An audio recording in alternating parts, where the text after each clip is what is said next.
The tower swayed in the wind, creaking at the joints where steel met wood 60 feet above the Montana wilderness. I pressed the binoculars against my face hard enough to feel the rubber rim dig into my brow bone.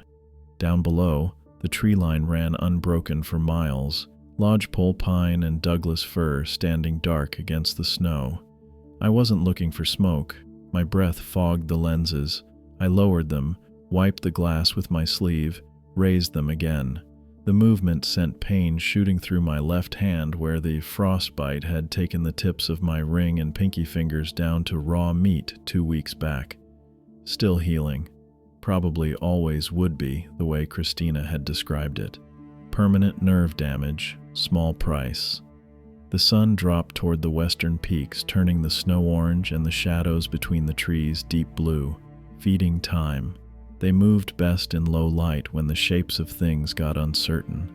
There. Movement at the edge of a clearing, maybe 300 yards out. Too big for elk, wrong gait for a bear this time of year. I tracked it with the binoculars as it emerged from the timber, 8 feet tall at the shoulder, hunched forward on legs that bent wrong at the joints. Antlers rose from its skull, but the head beneath them was too narrow, too long. Steam rose from its body where the temperature differential hit the freezing air. My pulse stayed steady. Fifth one I'd spotted this month. Winter had come early and hard, temperatures dropping below zero for 16 straight days in December.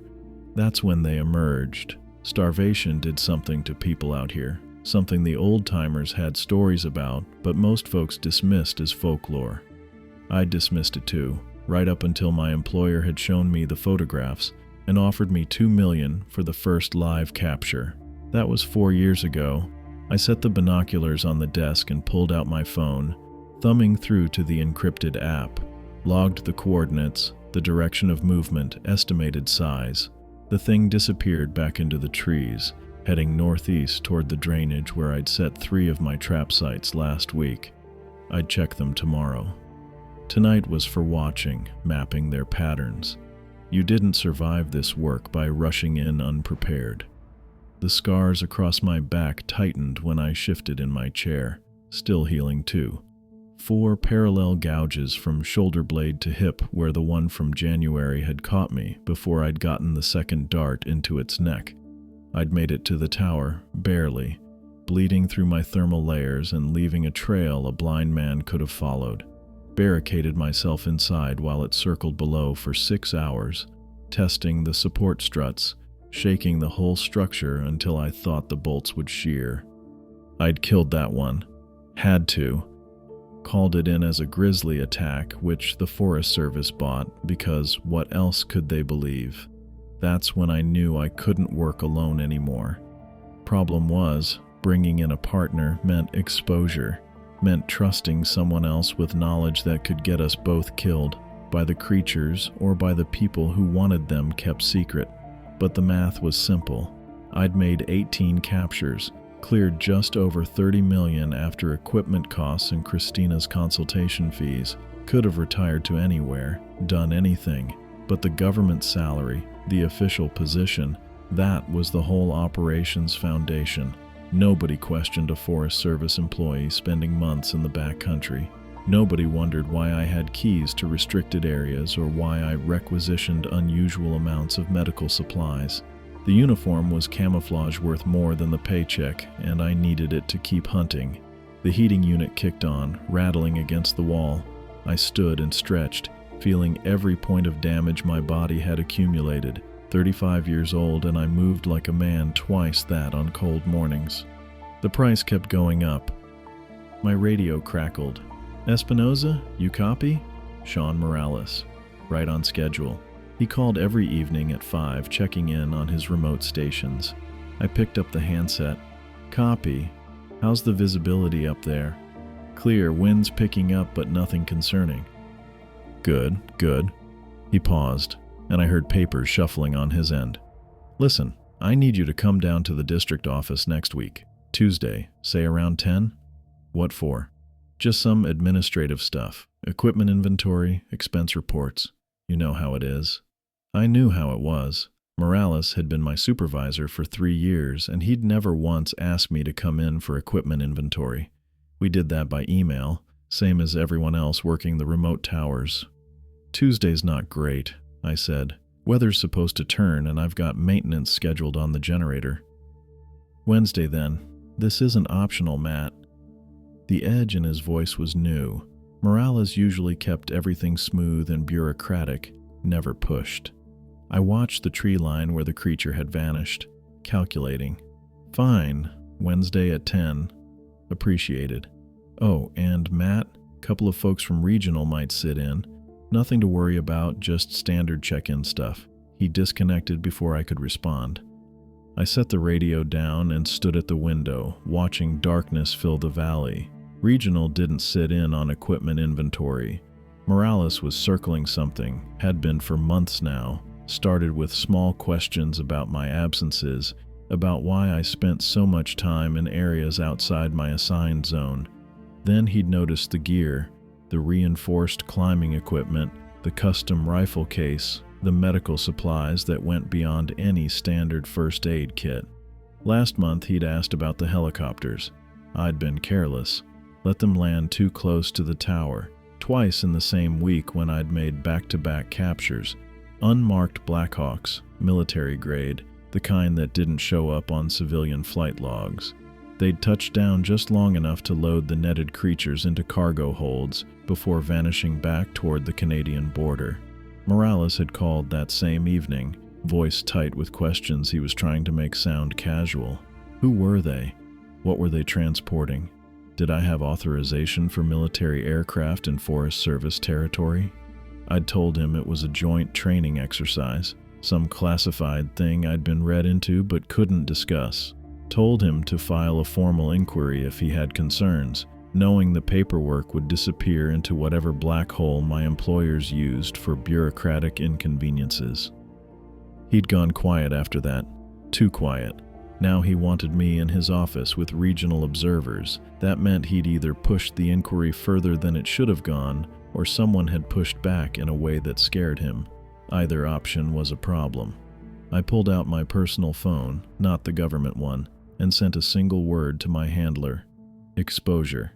The response came back in 30 seconds. Manage it. Right, manage it. That's what I got paid for after all. The captures were only half the job. The other half was maintaining the cover, keeping the operation invisible, making sure nobody asked questions that led anywhere useful. I looked at my hands in the fading light, the frostbite damage, the scars across my knuckles from a dozen close calls, the slight tremor that had started after the January attack. 30 million in the bank, and I was still here, still hunting, still bleeding. Could have walked away, should have, probably. But I looked back out at the wilderness, at the places between the trees where things moved that shouldn't exist, and I knew I wouldn't. Not yet. Not until I'd figured out how to keep doing this without ending up dead or exposed. Morales could wait until Wednesday. For now, I had coordinates to log and patterns to track. The work didn't stop just because some bureaucrat had gotten nervous.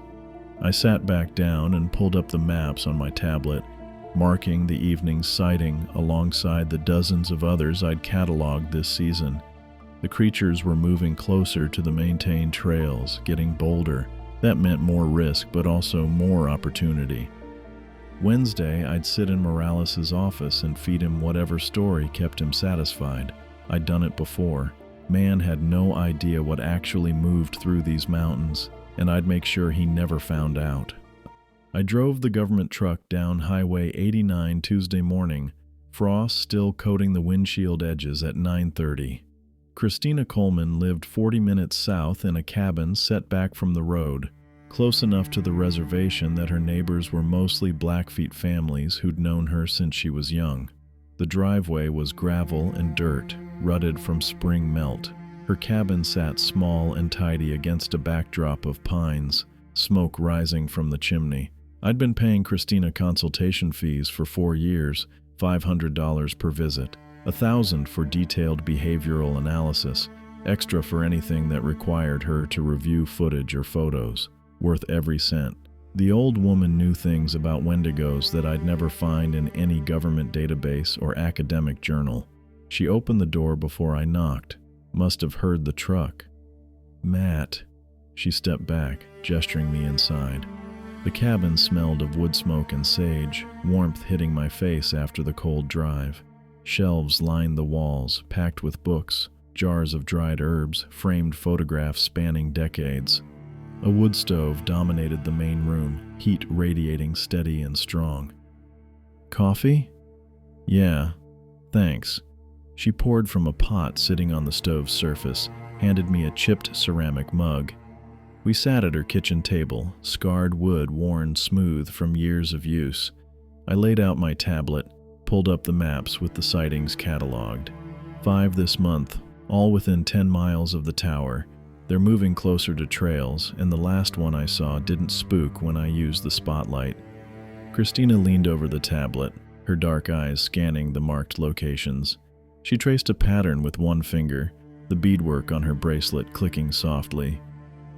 "They're organizing," she said, "not hunting alone anymore." That word, organizing, settled cold in my chest. I'd suspected it, but hearing her confirm it made it real. "How bad?" "Bad enough you shouldn't be working alone." She sat back, both hands wrapped around her own mug.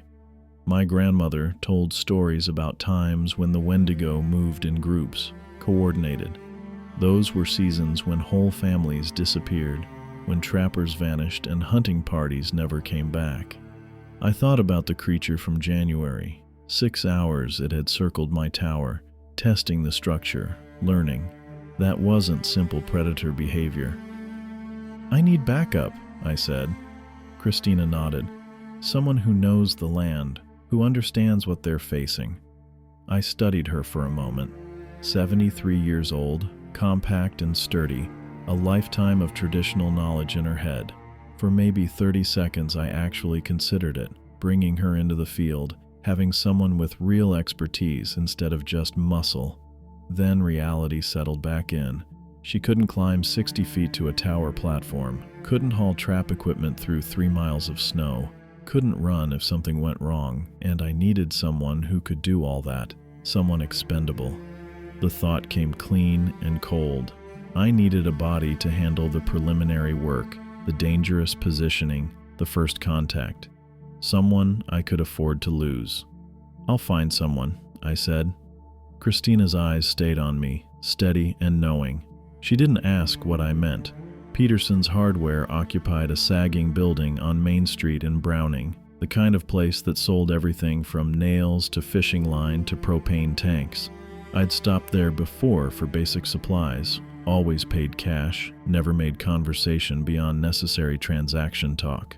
The kid at the counter looked half asleep, elbows propped on the worn surface, staring at his phone. Early 20s, shaggy dark blonde hair, thin in a way that suggested missed meals rather than genetics. Name tag said Alex. I'd asked around carefully, dropped questions at the gas station, the diner. Found out Alex Stevens had dropped out of community college last year, worked full-time at Peterson's for minimum wage, lived with his mother who'd been sick for months, medical bills piling up. No money, no prospects, desperate. Perfect. Help you? Alex looked up, putting the phone down. I set a folding saw on the counter, something cheap I didn't actually need. This and some information. Yeah? Heard you know the area. Trails, backcountry. He straightened slightly. I mean some. Used to hike with my dad before he left. I need wilderness assistance. Survey work. $2,000 a week, cash. The kid's eyes went wide. Did the math in his head. $2,000 weekly was more than he made in a month at Peterson's. Doing what? Tracking wildlife, setting monitoring equipment, collecting data, rough terrain, long days. You'd need to be available on short notice. I haven't done that kind of work professionally. You need money? I kept my voice flat, factual. Alex's jaw worked. I could see him thinking about whatever bills were stacked on his mother's kitchen table, whatever collection notices had arrived that week. Yeah, I need money. Then you've got the job. Starting this week, I'll provide equipment and training. You follow instructions exactly, no questions, no mistakes." He nodded fast, eager. "Yeah, absolutely. When do we start?" "Thursday morning, 5 a.m. I'll pick you up." I pulled out my wallet, counted out $500 bills. "Advance on your first week." Alex stared at the cash like he'd never seen that much at once. Probably hadn't. He took it with hands that shook slightly. "Thank you. Seriously, thank you." I paid for the saw I didn't need and left him standing there, holding $500 and probably already spending it in his head. Didn't tell him what we'd actually be tracking. Didn't mention the traps or the creatures or the real reason I needed someone young and disposable. He'd find out soon enough. Thursday morning, I learned exactly how catastrophically unprepared Alex was for wilderness work. We'd hiked 2 miles into territory I'd mapped as low risk. No recent sightings, stable terrain, frozen creek beds that should have been simple to cross. I was testing his baseline capabilities, seeing what I was working with.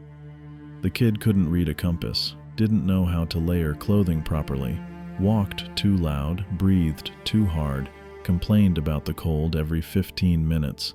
"Watch the ice here," I said, crossing a frozen creek where the water ran shallow beneath a solid surface. Alex followed, stepped exactly where I'd told him not to, and went through. The crack was sharp and sudden. He dropped to his thigh, one leg punching through rotten ice into water that was maybe 2 feet deep, but cold enough to kill if you stayed wet. "Fuck!" he flailed, grabbing at the edges. I hauled him out by his jacket, dragged him back onto solid ground. Water was already freezing on his jeans, his boot soaked through. "I told you to watch the ice." "I did watch it." His teeth started chattering. "You stepped on the exact spot I avoided."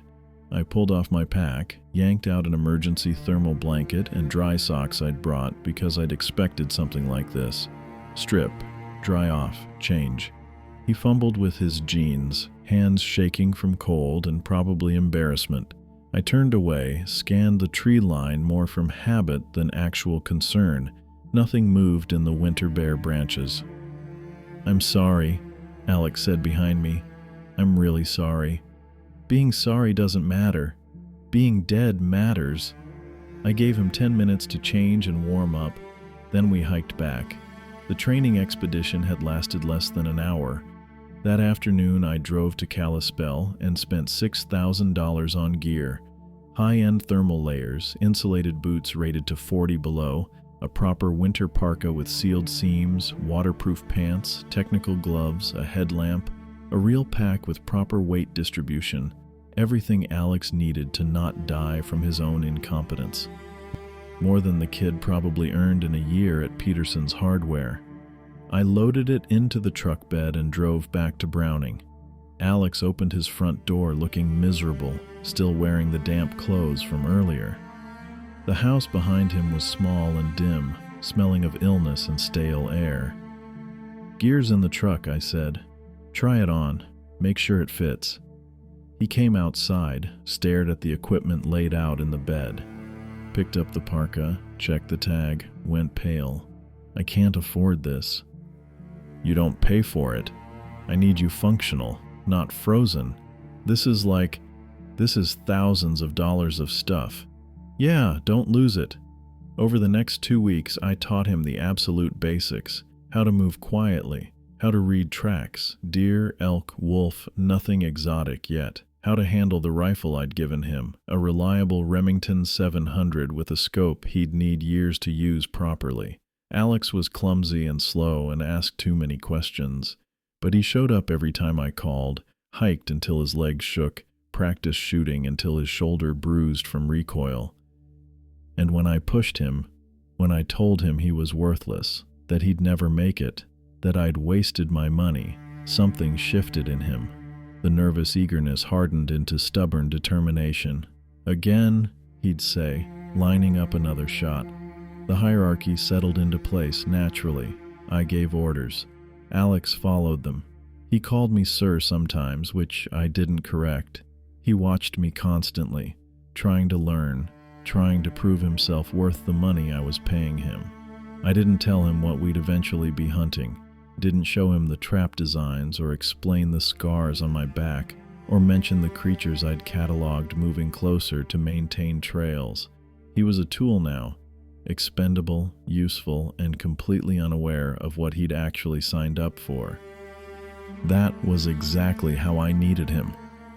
The district office sat dark at 11 p.m. on Tuesday night, empty except for the building's heating system clicking through its cycle.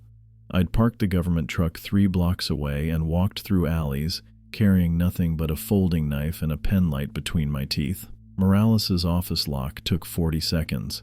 Not because I had particular skill. I'd just watched enough YouTube videos and practiced on my own cabin deadbolt until the tumblers made sense. The door opened without sound. I'd oiled the hinges that afternoon during a bathroom break. Casual maintenance nobody questioned. His desk drawers were locked. The filing cabinet behind his chair wasn't. I started there, pen light beam moving across labeled folders, personnel files, budget documents, maintenance schedules, standard administrative material filling 3 drawers. The bottom drawer stuck when I pulled, catching on something inside. I repositioned my grip and tugged harder. The drawer jerked open 6 inches and stopped against an interior obstruction.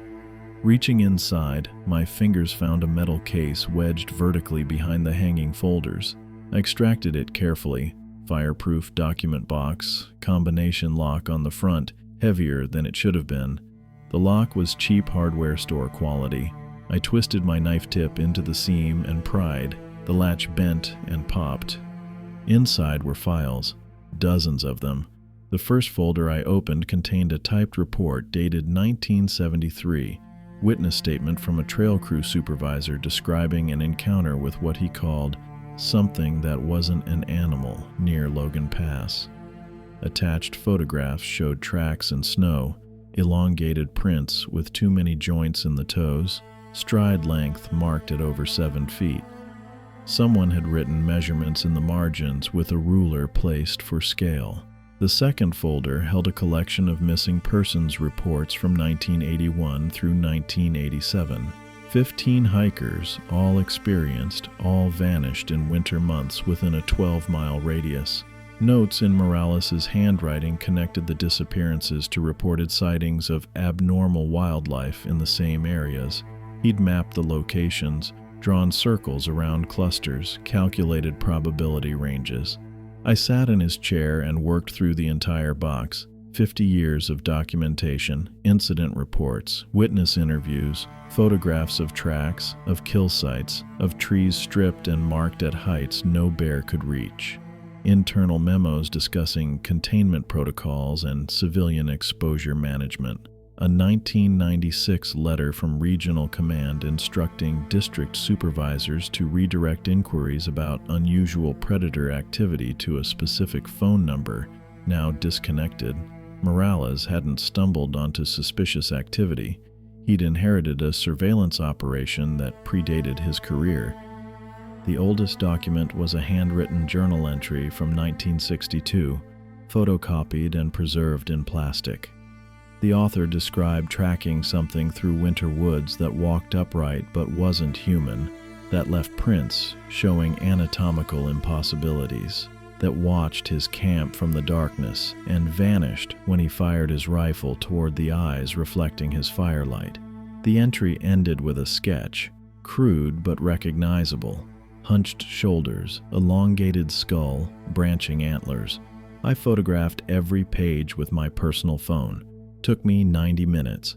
Then I packed the entire box under my arm, relocked the filing cabinet, and left through the same door I'd entered. Nobody saw me walk back to the truck.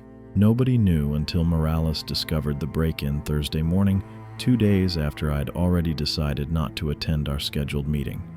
My government career ended the moment I took those files. Didn't matter. I had 30 million in offshore accounts and enough documentation to understand I'd been operating inside someone else's long-term project without knowing it. I stopped needing the Forest Service the second I closed Morales' office door behind me. The abandoned lumber camp sat 14 miles into Glacier National Park backcountry, accessible only by an overgrown service road that hadn't seen maintenance in 30 years. I'd found the property listed in federal auction records, decommissioned in 1989, scheduled for demolition that never happened, forgotten in bureaucratic limbo until I purchased it through a shell company for $60,000. The main lodge emerged from the trees on a Friday afternoon in early March. Two-story structure with a pitched roof sagging on the western corner. Log construction, stone foundation, windows intact but filthy. Surrounding buildings included 3 bunkhouses, a generator shed, and a garage large enough for industrial vehicles. I parked the truck in front of the lodge. Alex climbed out slowly, staring at the building with his mouth slightly open. "You all right?" He didn't answer immediately, just kept staring, his breath forming clouds in the cold air. "This is the lodge from Blackwood Hunt." "What?" "The game I told you about, the survival horror one." He pointed at the entrance. "Those double doors, the window placement, the support beams on the porch, it's exact." I looked at the building again, saw weathered logs, a stone chimney, ordinary architecture for Depression-era lumber operations. It's a coincidence. The game developers based it on a real location. I read about it in forums. Alex walked toward the porch, stopped at the steps. "In the game, the hunters trap you inside and you have to escape through the basement." "We're not hunting people." "I know." But he didn't move toward the door. I grabbed my pack from the truck bed and walked past him onto the porch. The wood creaked but held. "You coming or staying out here?" He followed. The interior smelled of dust and animal droppings and decades of moisture damage. Main room stretched 40 feet across with a stone fireplace dominating the far wall, long tables covered in canvas tarps, chairs stacked in corners. The floorboards were solid despite visible water stains near the windows. Stairs led to the second floor on the left side. A hallway extended toward the back where I could see a commercial kitchen through an open doorway. We moved through the space slowly, pulling tarps off furniture. Underneath we found preserved equipment, tables still sturdy, chairs intact, a desk with drawers that opened smoothly. Someone had mothballed this place properly before abandoning it. Stacked firewood lined the wall beside the fireplace, dried out but still usable. Hurricane lamps hung from ceiling hooks. A radio console sat on a corner table, vacuum tubes visible through the metal grating. Alex examined everything with the nervous energy of someone expecting something to jump out. He kept looking over his shoulder, kept checking the shadows in the corners. "Find the circuit breaker," I said. "Check if the wiring's intact." He disappeared down the hallway toward the back rooms while I cleared the main space, moving systematically through each section. The second floor held 20 bunk beds arranged in 2 rows, mattresses removed, frames solid, 2 bathrooms with dry plumbing, a small office containing filing cabinets emptied of contents. Downstairs again, I found the basement door behind the staircase, heavy wood construction with iron hardware locked from the outside with a sliding bolt. I drew it back and pulled the door open. Darkness below, stone steps descending into cool air that smelled of earth and concrete. "Alex," he emerged from the kitchen hallway. "Generators there, but I don't know if—" He saw the open basement door and stopped talking. "Bring the flashlights." He retrieved them from his pack without argument, handed me one, and followed me down the stone steps into the basement. The space extended beneath the entire lodge footprint. Stone foundation walls, dirt floor, support posts every 12 feet holding up the floor joists above. Shelving units lined the perimeter, mostly empty. A workbench occupied the far corner with tools still hanging on pegboard above it. Wooden crates were stacked against the eastern wall, stenciled with company names I didn't recognize. Alex swept his flashlight beam across the ceiling, the walls, the shadowed corners. "In the game, this is where the torture room is." "There's no torture room." "I know, I'm just saying."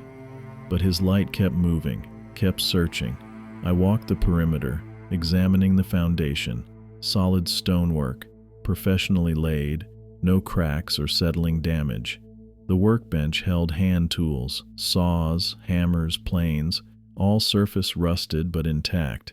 I opened the crates, found folded canvas, coiled rope, empty fuel cans. Matt. I turned. Alex stood near the support posts in the center of the space, pointing his light at the wall. This pipe doesn't connect to anything. He was right. A section of iron pipe protruded from the stone foundation at waist height, maybe 8 inches long, capped at the end. No joints, no continuation up or down, just a pipe segment emerging from mortared stone. I approached it, running my light along the surrounding wall. The stones here were darker than the rest, different texture, a section maybe 4 feet wide and 6 feet tall that didn't match the foundation pattern. Alex reached out and gripped the pipe. It's loose. Don't. He twisted it. The pipe rotated smoothly, like a valve handle, completing a full rotation before stopping with a metallic click. The wall section swung inward. Not the whole wall, just the darker section, a door-shaped piece of the foundation pivoting on concealed hinges to reveal a black corridor beyond. Cold air exhaled from the opening, carrying the smell of concrete and something else, something stale. Alex stumbled backward, his flashlight beam swinging wild across the ceiling. What the fuck? I stepped toward the opening, directing my light into the corridor. Concrete walls, concrete floor, extending beyond my beam's reach, no visible end. We should leave. Alex's voice had gone tight. We should leave right now. I moved closer to the threshold. The corridor was 7 feet tall, 4 feet wide, professionally constructed with smooth walls and right angles. This wasn't makeshift. This was engineered. Behind me, I heard Alex backing toward the stairs, his boots scraping on the dirt floor. Wait there, I said. I stepped into the corridor. The wall section swung shut behind me with the same metallic click, cutting off the basement. Absolute darkness. I spun, reaching for where the door had been, and found only smooth concrete. My flashlight beam showed a seamless wall, no handle, no mechanism, no seam I could grip. Matt! Alex's voice came through muffled. Matt! I'm here. I kept my voice level. Find the release on your side. Silence. Then frantic movement, boots on dirt, hands slapping stone.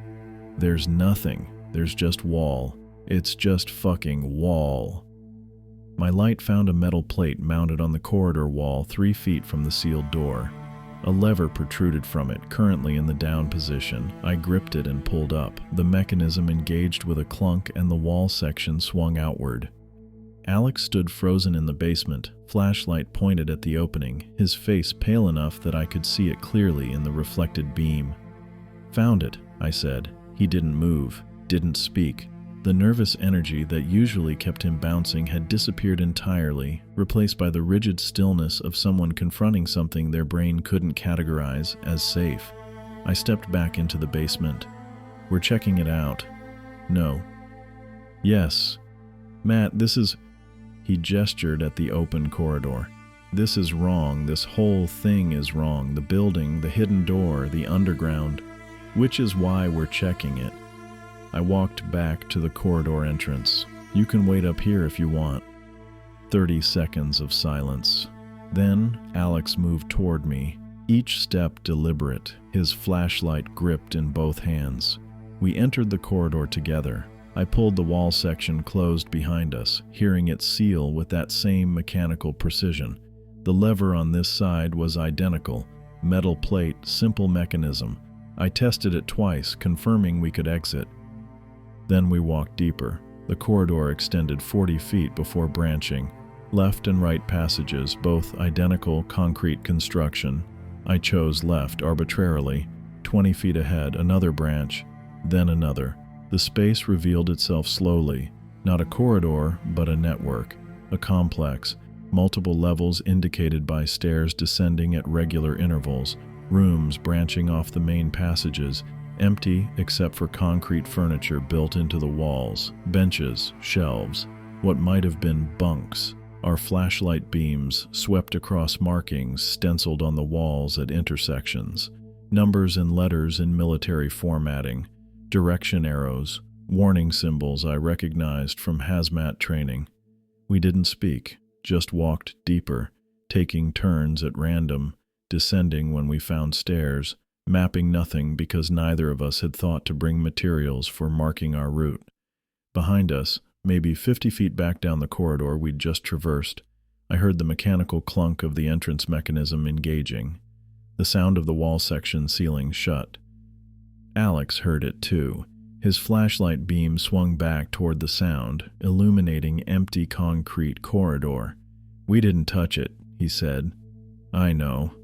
We didn't fucking touch it." The corridor behind us was sealed. Somewhere above us, the basement sat empty. And ahead, the complex extended into darkness our lights couldn't penetrate, waiting for us to discover what had been hidden beneath an abandoned lumber camp for decades. The corridor opened into something I couldn't process for 3 full seconds. Cells, dozens of them, reinforced steel doors with observation windows set into concrete walls stretching 50 feet in both directions, industrial lighting overhead casting everything in flat white. The space smelled wrong, chemical disinfectant over something organic and rotten like a slaughterhouse someone tried to sterilize. Each door had a number stenciled above it in military stencil font.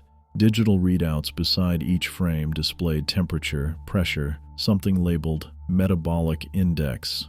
Through the nearest window, I saw it, hunched in the corner, antlers scraping the 12-foot ceiling, steam rising from its shoulders despite the cold pumping through visible ventilation grates. The creature's ribs showed through gray-white skin, and one foreleg ended in bandaged stump where the hoof should have been. I moved to the next window, smaller specimen, maybe 7 feet at the shoulder, pacing, wearing a collar with blinking lights and trailing wires to a port in the wall. "Jesus Christ," Alex's voice came out strangled. "What is this?" Third cell held 2 of them. Fourth had one lying on its side, breathing shallow, IV lines running from its neck to equipment mounted outside the observation window. Fifth showed a juvenile. I'd never seen one that small, maybe 5 feet tall, antlers just starting to branch. I counted 16 cells on this corridor alone. Through every window, creatures I'd spent 4 years hunting in the wild, captive, monitored, numbered.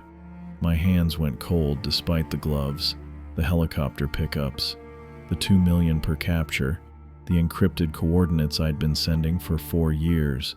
Not relocation, not removal. This. I walked the length of the corridor, looking through each window, my brain trying to catch up with what my eyes were showing me. In cell 9, a female, I recognized the narrower skull structure Christina had taught me to identify, lay motionless with electrode arrays attached to her head. Cell 11 held a male with surgically precise incisions across his chest cavity, the wounds sealed with metal staples and clear monitoring equipment embedded in the muscle tissue. "They're breeding them." The words came out flat. "Look at cell 14. Alex pressed against that window, then jerked back. That's not right." The thing inside stood upright, 7 feet tall. Antlers, yes, but the bone structure underneath was wrong. The skull showed human proportions mixed with the elongated Wendigo features, hands that had too many fingers, skin that couldn't decide between flesh and the gray-white hide. Hybrid. My stomach dropped through the floor. 4 years, 18 captures, $30 million. I'd been supplying them with breeding stock for a military program creating biological weapons. The calculations I'd made, profit versus risk, capture efficiency, operational security, rearranged themselves into something I didn't recognize. Every coordinate I'd sent, every creature I'd trapped and sedated and handed over to unmarked helicopters, all of them here, or places exactly like this. "We need to leave," Alex grabbed my arm. "Matt, we need to get out of here right now." I shook him off, still processing. The files I'd stolen from Morales' office. 50 years of documentation. This wasn't new. This wasn't some recent program I'd stumbled into. This was infrastructure, legacy, institutional. We moved deeper into the facility because going back meant the sealed entrance, and I wasn't thinking clearly enough to figure out the mechanism. Another corridor branched left, more cells, some empty with observation equipment still running.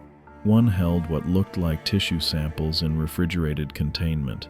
Another showed a surgical theater through reinforced glass, steel table with restraints, instrument trays, more monitoring equipment than any hospital I'd ever seen. Then we found the human cells. Different corridor, different construction, standard prison design instead of the reinforced containment, bars instead of steel doors, 6 cells, 5 empty, 1 occupied. Morales sat on a concrete bench bolted to the wall, head in his hands. He looked up when our footsteps echoed on the floor. His left eye was swollen shut, dried blood crusted under his nose, and his Forest Service uniform was torn at the shoulder. Espinoza. He stood slowly, favoring his right leg. They got you too. What the hell are you doing here? My job. He moved to the bars, gripping them with both hands. Federal investigator, Fish and Wildlife Service. I've been tracking this operation for 2 years. The district office, the suspicious questions, the administrative meeting he'd called, not bureaucratic oversight, investigation. You're a Fed. Was. Morales gestured at the cell. They figured it out 3 days ago, found the reports I'd been filing, grabbed me Tuesday night from my apartment. He looked past me at Alex. Who's the kid? Alex Stevens. I hired him. For what? But Morales' expression said he already knew. You've been working for them. The captures. You're the contractor they brought in 4 years ago. I didn't answer. Didn't need to. Morales leaned against the bars, exhausted. You know what they're doing here? What you've been feeding them? Just figured it out. Wendigo human hybrids, biological weapons program, black budget, no oversight, running since the Cold War. He wiped blood from his lip. They're trying to create controllable versions, soldiers with Wendigo strength and regeneration but human intelligence, something they can deploy. The hybrid in Cell 14.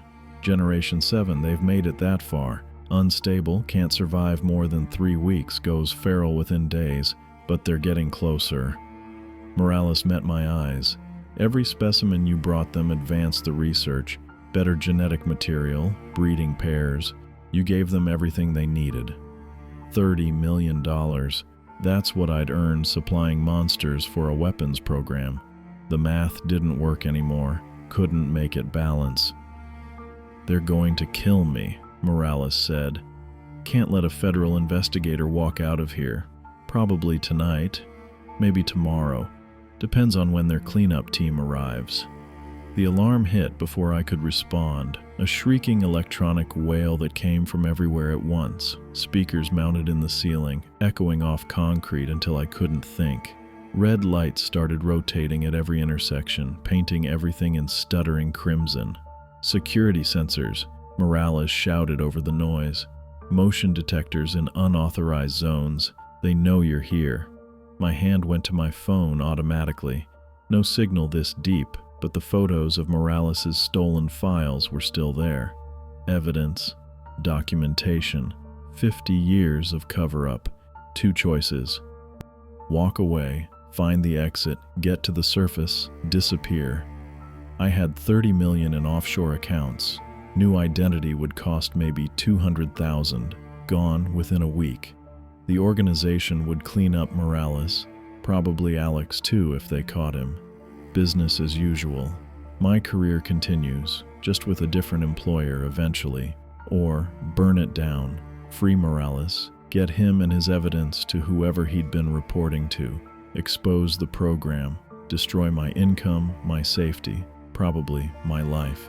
Federal investigation meant trials, testimony, witness protection if I was lucky. Prison if the organization's lawyers were better. 30 million versus doing the right thing. The equation I'd been using for 4 years, profit over ethics, survival over morality, sat in my head demanding I choose the money. Matt. Alex grabbed my shoulder, forcing me to look at him. We're getting him out, and the Wendigos, all of them. I stared at the kid. 2 weeks ago, he couldn't read a compass, fell through ice, complained about the cold every 15 minutes. Now he was looking at me with something I hadn't seen before, not the nervous eagerness or desperate need to prove himself. Certainty, courage, decision. They're prisoners, Alex said. We're not leaving them here.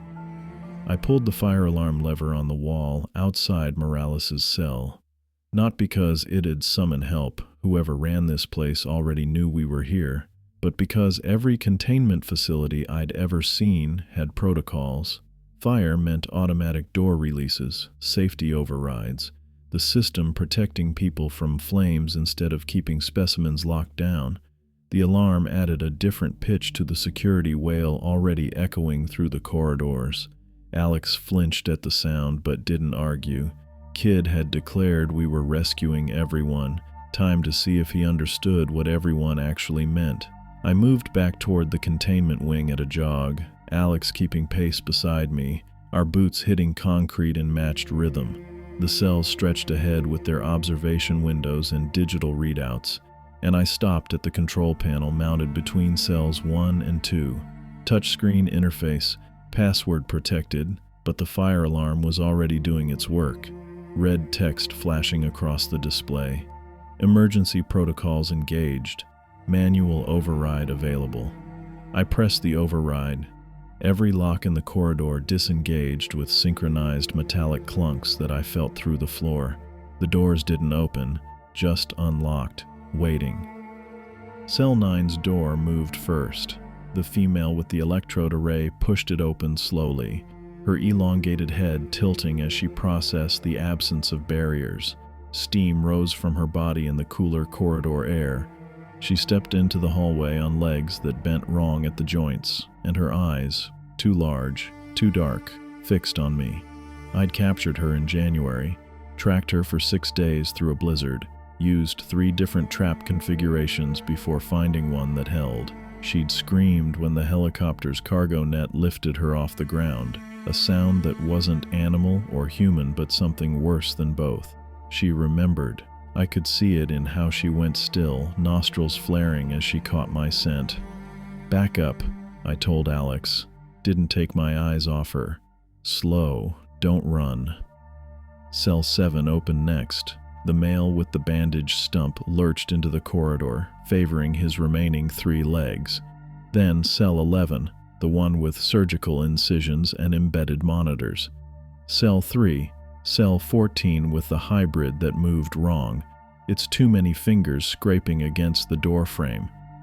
They emerged into freedom, and every single one turned toward me first.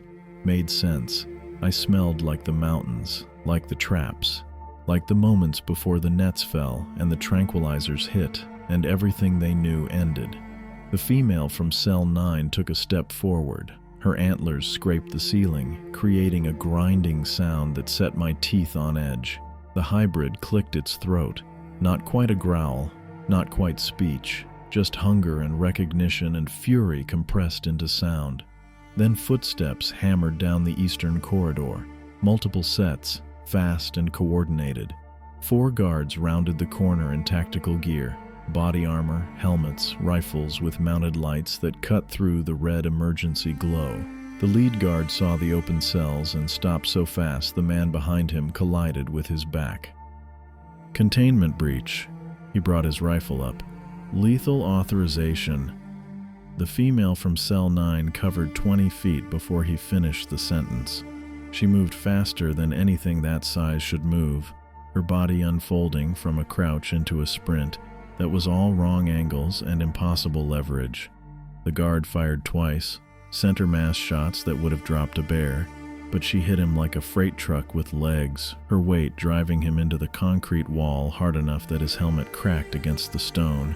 The other 3 guards scattered, started shooting. Muzzle flashes strobed the corridor while the alarm kept wailing and the Wendigos poured out of their cells into the chaos. I grabbed Alex's jacket and hauled him sideways into the nearest empty cell, putting steel walls between us and the gunfire.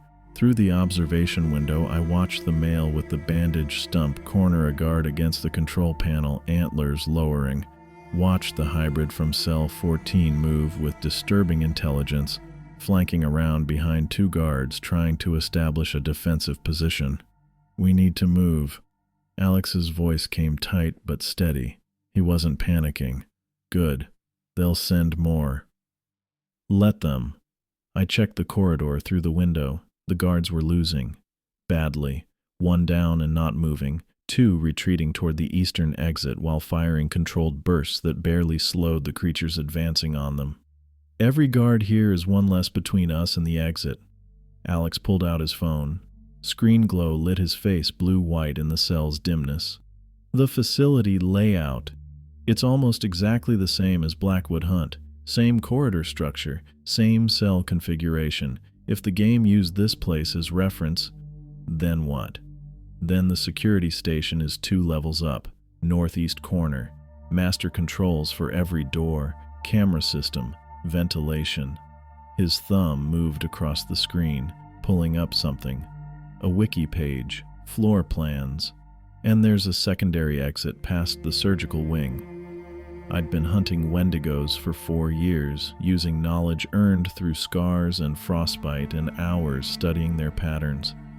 Now a kid who dropped out of community college was navigating a Black Ops facility using a video game guide. The world had gone entirely insane, but at least it was consistent about it. "Show me." I moved back into the corridor, staying low. Bodies on the ground now. 3 guards, maybe 4. Blood on the concrete. Drag marks leading toward cell 9 where sounds I didn't want to identify echoed out. The Wendigos had scattered through the facility, following scent and sound and 4 years of rage toward anyone wearing a uniform.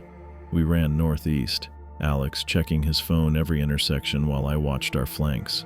Past the surgical theater where restraint straps hung empty, past storage rooms with medical supplies scattered across floors.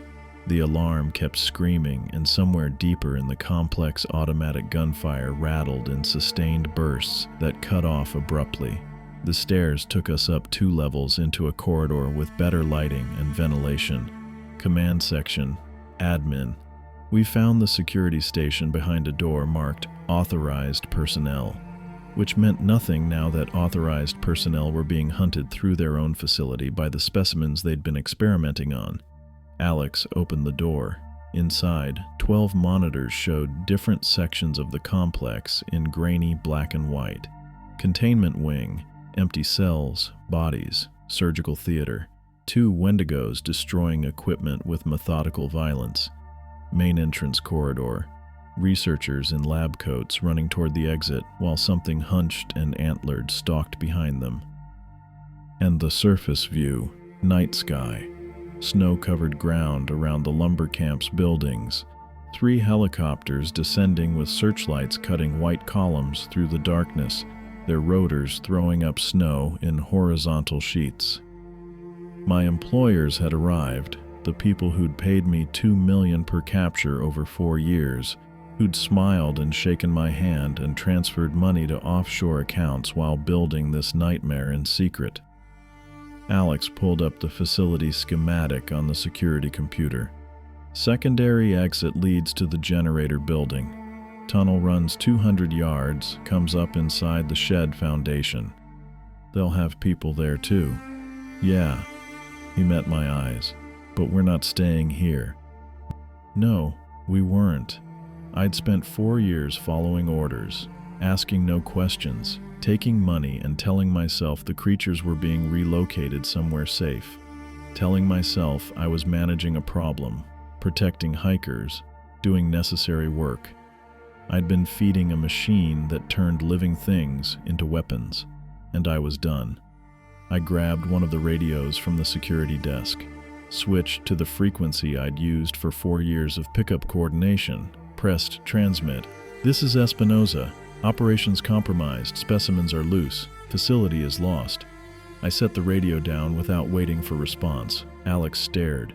You just told them I'm not playing anymore. I pulled up the master door controls on the computer. Every exit, every corridor, every containment section. One button released everything. They want their project. They can fight the things they created for it. I hit the release. Every door in the facility unlocked simultaneously. Containment cells I hadn't reached, storage sections, research labs, the vehicle bay, and somewhere below us, Morales' cell. The monitors showed the results within seconds, doors opening, creatures emerging. The Wendigo count went from 16 to what looked like 30, maybe more. Some moved with the fluid predator grace I knew from the mountains. Others lurched on damaged limbs or dragged IV lines still attached to their bodies. A few stayed in their cells, too weak or too broken to understand freedom when it arrived. But most ran, scattered through the corridors with 4 years of captivity transforming into explosive violence. On Monitor 7, a researcher tried to barricade himself in a lab. A male Wendigo, massive, 9 feet at the shoulder with antlers that scraped both walls, tore the door off its hinges and pulled the man into the corridor. I looked away before seeing what followed. Come on. Alex was already moving toward the exit. We've got maybe 3 minutes before this whole place becomes a killing floor. We hit the secondary tunnel at a dead sprint. Concrete walls, emergency lighting every 20 feet, our footsteps echoing. Behind us, the facility erupted into screaming, human and not human mixing into a sound that would follow me for however many years I had left. The tunnel sloped upward. My lungs burned and my frostbite-damaged fingers ached from the cold air flowing down from the surface. Alex pulled ahead slightly, younger legs and desperation giving him speed I couldn't match. The exit hatch sat at the top of a metal ladder. Alex climbed first, through the bolt, shoved it open. Night air poured in, clean and sharp, after the recycled atmosphere below. We emerged inside the generator shed exactly where the schematic promised. Through gaps in the wallboards, I saw searchlights sweeping the lumber camp grounds, heard helicopter rotors beating the air, voices shouting coordinates and commands.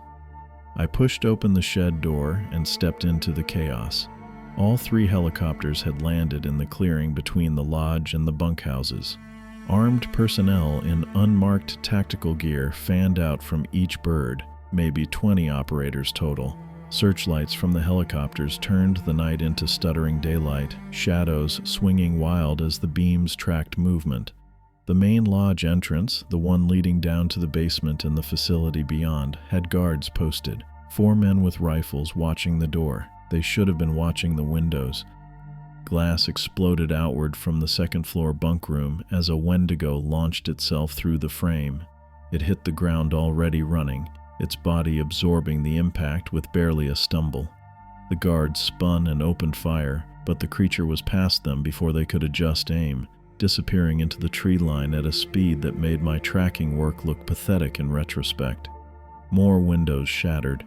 The creatures weren't using doors or organized exits. They were going through any opening they could find or create, scattering into the night in every direction. I counted 6, 8, 10 separate Wendigos breaking from the buildings into the forest. Some ran alone. Others moved in pairs that might have been breeding matches from the cells below. The tactical teams tried to establish a perimeter, but it was like trying to contain smoke. The Wendigos knew these mountains better than any human ever would. This was their territory, had been for generations before the facility buried itself beneath the lumber camp. A squad leader near the closest helicopter saw us and raised his rifle. On the ground, now. I didn't move.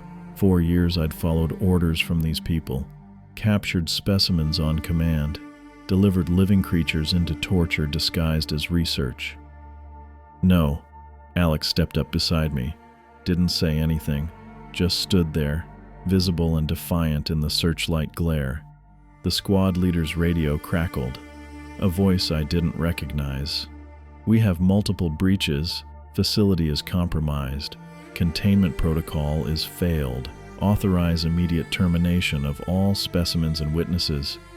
The transmission cut off into screaming, then static. The main lodge shuddered, not from wind or settling, from something inside hitting the structure hard enough to shake the foundation. The guards at the entrance backed away as the door bulged outward, wood splintering around the hinges. It exploded open and the hybrid from cell 14 emerged. In the searchlights, it looked even worse than it had underground. 7 feet of wrong proportions and failed biology, human enough to be obscene and Wendigo enough to be lethal. It saw the guards and screamed, a sound with words almost forming in the throat but not quite making it to language. Then it charged. The guards fired. The tactical teams fired. 30 rounds minimum hit center mass, and the hybrid kept coming, kept moving, regeneration fighting bullet damage in real time. It reached the nearest guard, and what happened next made the researchers in the facility look merciful by comparison. "Move!" I grabbed Alex, and we ran for the tree line. Not toward the access road, that's where they'd expect retreat. Into the forest, into the darkness between searchlight beams, into the territory I'd spent 4 years learning. Gunfire crackled behind us. Orders shouted. A helicopter lifted off, searchlight sweeping the trees. We dropped into a drainage ditch I'd mapped 2 months ago, crawling through freezing runoff while the light passed overhead. When we came up, the helicopter was circling back toward the lumber camp. The entire clearing was chaos, muzzle flashes, searchlights, running figures both human and not. The lodge had caught fire somehow, flames climbing the western wall where the structure had already been sagging. We kept moving, put a ridgeline between us and the facility, descended into a valley where the searchlights couldn't reach. Behind us, the sounds of battle continued for another 20 minutes. Gunfire, screaming, explosions that might have been fuel tanks or ammunition stores. Then a deeper explosion that I felt through the ground, something structural collapsing, maybe the entire facility imploding as fire reached whatever they'd been storing underground. By the time we reached the highway 3 miles south, the night sky behind us glowed orange. Smoke rose in a column visible against the stars. We hitched a ride from a trucker who didn't ask questions about 2 men emerging from the forest at midnight covered in dirt and ash. He dropped us in Kalispell, and I used cash from an ATM, one of my legitimate accounts, not the offshore money, to get a motel room. Alex collapsed on one bed fully clothed. I sat on the other and turned on the television. The news broke 6 hours later. Massive explosion at abandoned property in Glacier National Park. Multiple casualties. Federal investigation launched. Witnesses reporting unusual wildlife activity in the area. Conspiracy theories already forming online about secret government facilities and biological weapons research. By noon, the story had gone national. By evening, it was international. My phone, the encrypted one I'd used for 4 years, rang continuously for 2 days. I never answered. Eventually, the calls stopped. The lawsuit started within a week. Federal investigation, criminal charges, families of the researchers who died, environmental groups, the Blackfeet Nation filing complaints about contamination and sacred land violations. My offshore accounts got frozen in the first month, all 30 million inaccessible, while lawyers and federal prosecutors built cases. My legitimate savings, about 40,000, went to attorneys who told me I was looking at conspiracy charges, reckless endangerment, possibly accessory to murder depending on how they framed the researchers' deaths.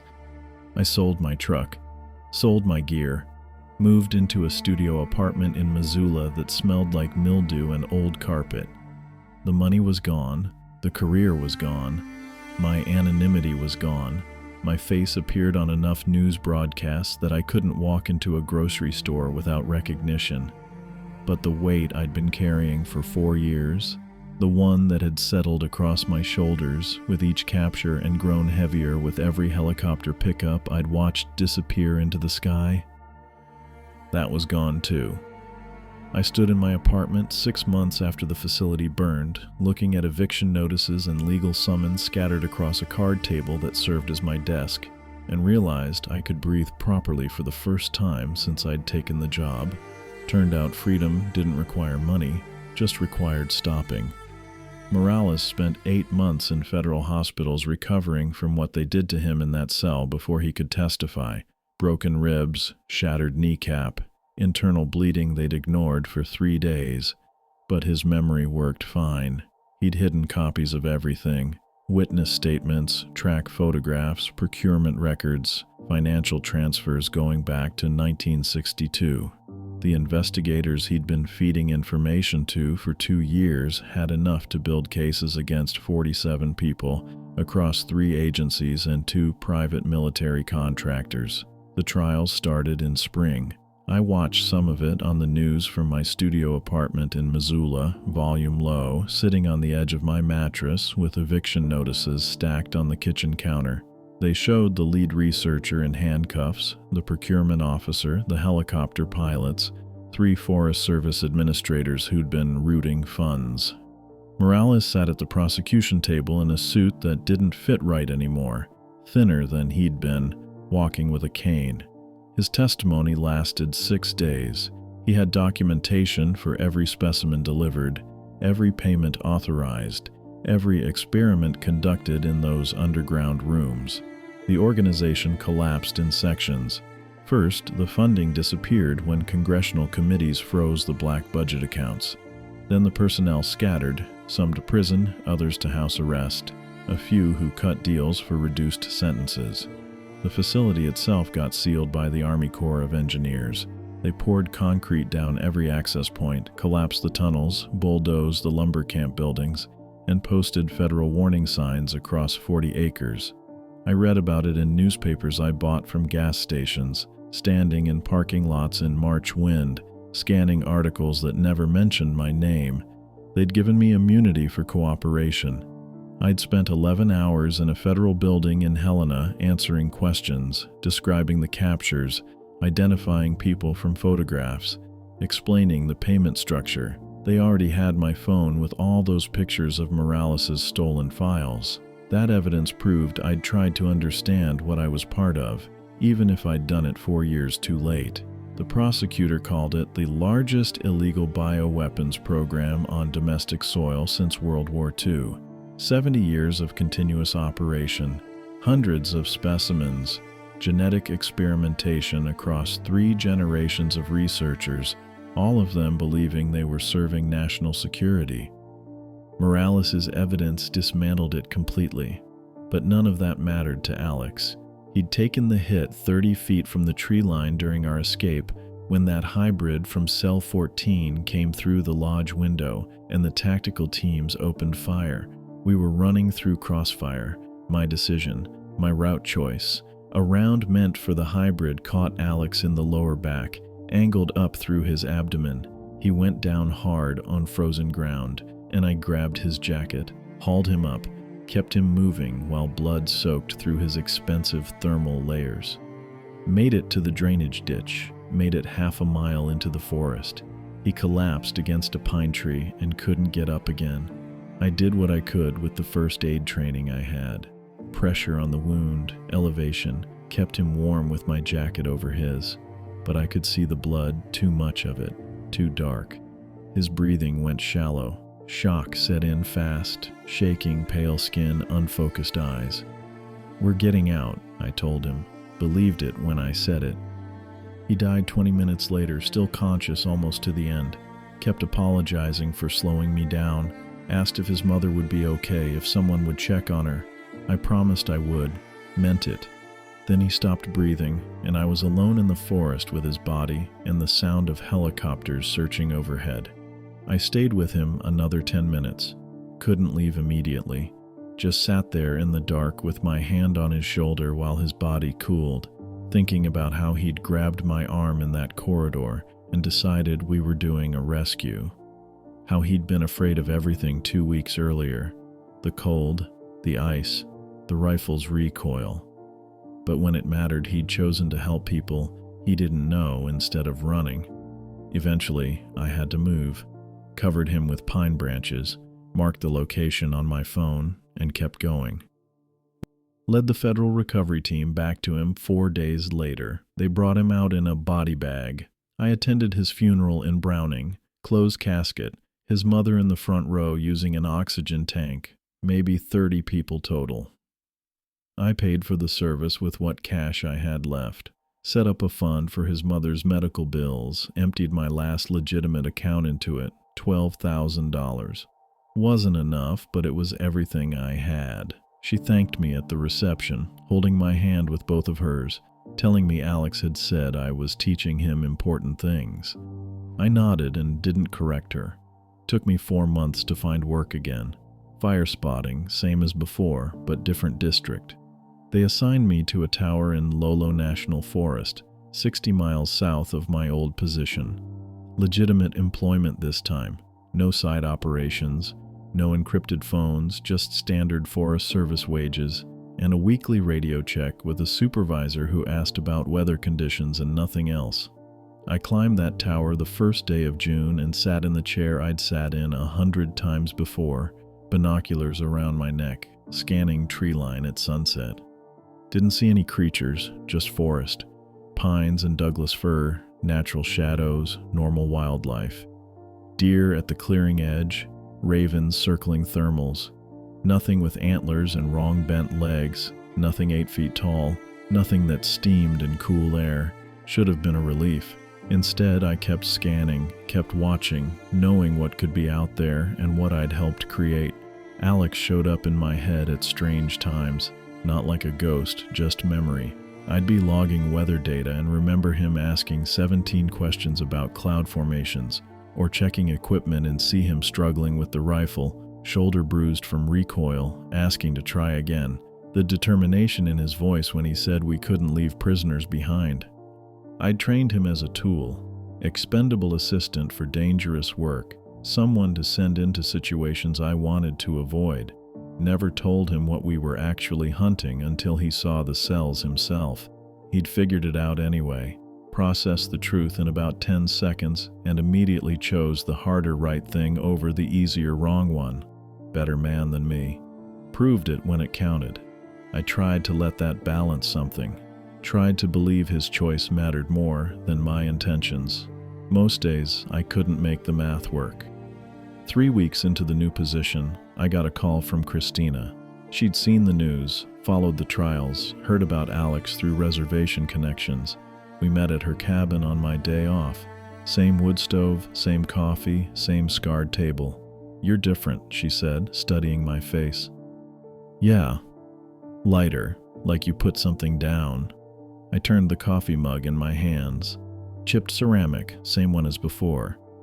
Lost everything else in the process. Maybe that was the cost. She sipped her coffee, watching me over the rim.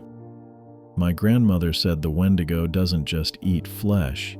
It eats what makes you human, piece by piece, until there's nothing left but hunger." I wasn't turning into one. "Weren't you?" She set down the mug. 4 years feeding that operation. $30 million. How much of yourself did you sell off? I didn't answer. Didn't need to. "But you stopped," she said. "That boy helped you stop. He died helping me stop." "Yes." No comfort in her voice, just acknowledgement. "That's the weight you carry now. Heavier than money, lighter than what you were becoming."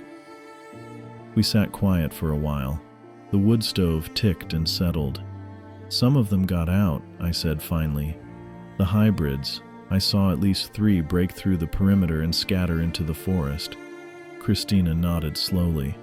"I've heard stories. Livestock killed in ways that don't match normal predation. Hunters finding camps destroyed, gear scattered, no bodies. Forest Service is calling it bear activity. It's not bears. No. They're smarter than regular Wendigos," I continued. The files showed cognitive testing, problem-solving abilities, tool use. Generation 7 was unstable, but intelligent. And they've got the hunger, the regeneration, the strength. Everything that makes Wendigos dangerous plus human reasoning. How many escape total? I don't know. Maybe 5. Maybe more. I met her eyes. I gave them better genetics for 4 years. Breeding pairs, genetic diversity, research material. Then I opened every door in the facility and let whatever survived walk out into wilderness. Christina absorbed that. You thinking that makes you responsible for what comes next, doesn't it? Partly. She refilled both mugs from the pot on the stove. You're also responsible for ending 70 years of that program, for bringing it into daylight, for stopping more specimens from being created. Doesn't help the people those hybrids are going to kill. No, she agreed. It doesn't. I returned to the tower that evening and climbed 60 feet to my station as the sun dropped toward the mountains. Sat in my chair with binoculars ready, scanning the tree line like I'd done thousands of times before. Saw normal forest, normal shadows, normal wildlife moving through normal patterns. But I understood what I'd done, both versions of it, the exposure and the unleashing. I dismantled a horrific operation that had been torturing and experimenting on living creatures for longer than I'd been alive. Morales's evidence had put dozens of people in prison and shut down a program that treated sentient beings as raw material for weapons research. That mattered, had to believe it mattered. But I'd also released something into the Montana wilderness that combined Wendigo capabilities with human intelligence. Creatures that could think, plan, adapt, that understood tools and tactics, that carried insatiable hunger in bodies that could heal from almost anything.